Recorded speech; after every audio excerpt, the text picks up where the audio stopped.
রাস্তাঘাট তো ছিল।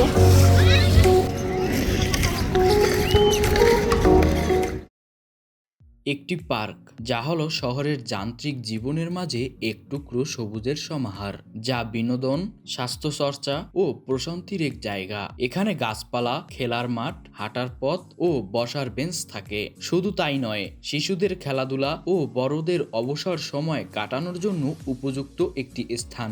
এটি শহরের ফুসফুস হিসাবেও কাজ করে এবং বিশুদ্ধ বাতাস নিশ্চিত করে। আমাদের এই শহরের ব্যস্ত রাস্তার পাশেই ছিল ছোট্ট একটি পার্ক। চারিদিকে উঁচু উঁচু দালান, কিন্তু পার্কের ভিতরে পা দিলেই মনে হয় অন্য এক জগৎ। এখানে আসলে মনে হয় চলে এসেছি প্রশান্তির এক জায়গাতে। তো প্রিয় দর্শক, আজকে আপনাদেরকে ঘুরে দেখাবো সৌদি আরবে অবস্থিত এই সুন্দর পার্কটিকে। দুপুর গড়িয়ে বিকেল হওয়ার সাথে সাথে আমরা বেরিয়ে পড়লাম পার্কে যাওয়ার জন্য। আশেপাশে দেখতেছিলাম সুন্দর সুন্দর জায়গা, যেখানে রয়েছে বিভিন্ন ধরনের দোকান, আরব দেশের বাড়িঘর, এদেশের কবরস্থান সহ সবকিছুই। এদেশের সবচাইতে সুন্দর লাগে খেজুর গাছগুলোকে দেখতে। রাস্তার দুই পাশে সুন্দর করে লাইটিং এর ব্যবস্থা করা হয়েছে। রাতে অবশ্য এই জায়গাগুলোকে অনেক বেশি সুন্দর লাগে। কিছুক্ষণ পরে চলে আসলাম আমরা পার্কের কাছেই। ঢোকার শুরুতেই দেখতে পারলাম রাস্তার পাশে দাঁড়ানো রয়েছে শুধু গাড়ি আর গাড়ি। আপনারা অবশ্যই জেনে থাকবেন, সৌদিদের প্রত্যেকের নিজস্ব গাড়ি রয়েছে। পার্কের পাশেই ছিল ব্যস্ত এক রাস্তা। আমরা এইখান থেকে ঘুরে ফিরে দেখতেছিলাম আশেপাশের সুন্দর জায়গাগুলোকে। তার পাশাপাশি আজকের আকাশটাকেও বেশ সুন্দর লাগতেছিল। বিকেলের এই সময়ে পার্কটিকে দেখতে আরো বেশি সুন্দর লাগতেছিল। কিছুক্ষণ পর পার্কের ভিতরে আমরা ঢুকে পড়লাম। সামনে দেখতে পেলাম ছোট ছোট বাচ্চারা, যারা কিনা ফুটবল নিয়ে খেলতেছে। এই বাচ্চাদের সামনেই দেখতে পেলাম একটি সুইমিং পুলের মতো রয়েছে, যার উপর থেকে কাঠের একটা ব্রিজও দেখতে পাচ্ছি। জায়গাটিকে বেশ সুন্দরই লাগতেছিল আমাদের কাছে। আমরা ভালোভাবে দেখার জন্য সামনে আগাতে থাকলাম। কিছুক্ষণ পরেই আমাদের পাশ থেকে বেরিয়ে গেল দুইজন মেয়ে। বাচ্চাদের জন্য কাঠের এই ব্রিজটাকে দেখতে আরো বেশি সুন্দর লাগতেছিল। প্রথমে আমি মনে করেছিলাম এখানে হয়তো পানির ভিতরে যাওয়া যেতে পারে, কিন্তু পরবর্তীতে এখানে একটি সাইনবোর্ড দেখতে পেলাম, যেখানে লেখা ছিল এখানে নামা নিষেধ। পুকুরের সামনে একটি বেঞ্চ দেখে আমরা এখানে বসে পড়লাম এবং অপরূপ সৌন্দর্য ঘেরা এই জায়গাটিকে উপভোগ করতেছিলাম।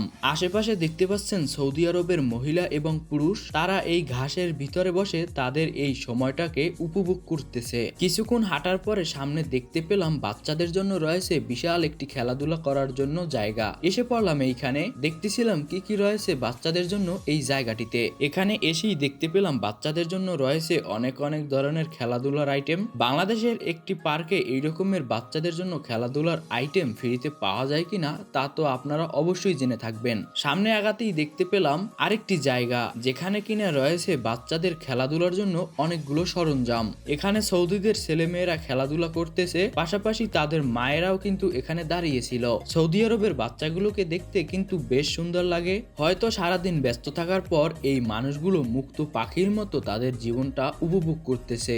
এই সব কিছুই আমরা এখানে দেখতেছিলাম। আরবদের ছোট ছোট ছেলেমেয়েরা আমাদের দিকে তাকিয়েছিল, আর আমরাও দেখতেছিলাম তাদেরকে। সামনে দেখতে পারলাম বাচ্চারা খেলাধুলা করতেছে। কিছুক্ষণ পরে চলে আসলাম আমরা এই বালির মাঠের ভিতরে, যেখানে পাশে বসে থাকা মানুষগুলো কিন্তু বাঙালি। তারা কিন্তু যে বাসায় কাজ করে থাকে ওই বাসার বাচ্চাদেরকে এইখানে বসে দেখতেছে, আর আমরা এখানে এসে ঘুরে ফিরে দেখতেছিলাম এই সব কিছু। এখন আমরা এইখানে ঘুরে দেখবো আরবদেরকে। আশেপাশে কিন্তু দেখতে পাচ্ছেন একই সাথে অনেক অনেক মহিলারা এখানে বসে তাদের এই সময়টাকে কাটাচ্ছে। অপরদিকে এখানে কিন্তু রয়েছে ছোট্ট ছোট্ট খাবারের দোকান, যেখানে মূলত বিক্রি হয়ে থাকে চা, কফি, চকলেট, কেক, এইগুলোই। সৌদি আরবের মানুষগুলো পর্দাতে কোনো ছাড় দেয় না। এখানে আমাদেরকে অনেক সৌদি হাই হ্যালো বলতেছিল। আশেপাশে মহিলারা তাদের বাচ্চাদেরকে নিয়ে সময় কাটাচ্ছে, আর আমরাও দেখতেছিলাম আরবদের জীবনযাত্রাকে। কিছুক্ষণ সামনে হাঁটার পরে আমরা দেখতে পেলাম দুইজন মহিলা, যারা কিনা খাবার বিক্রি করতেছে, কিন্তু এর ভিতরে কি কি রয়েছে তা আর আমাদের দেখা হলো না। বিকেল যতই গড়াচ্ছে মানুষের আনাগোনাও তত বৃদ্ধি পাচ্ছে। একটু একটু করে বিকেল গড়িয়ে সন্ধ্যা হচ্ছে। উপরের লাইটগুলো হঠাৎ সব জ্বলে উঠলো। মানুষজন সব ঘাসের ভিতরে বসে এই সময়টাকে উপভোগ করতেছিল। চারদিকে লাইটিং এ পাল্টে গেল পুরো পার্কের দৃশ্য।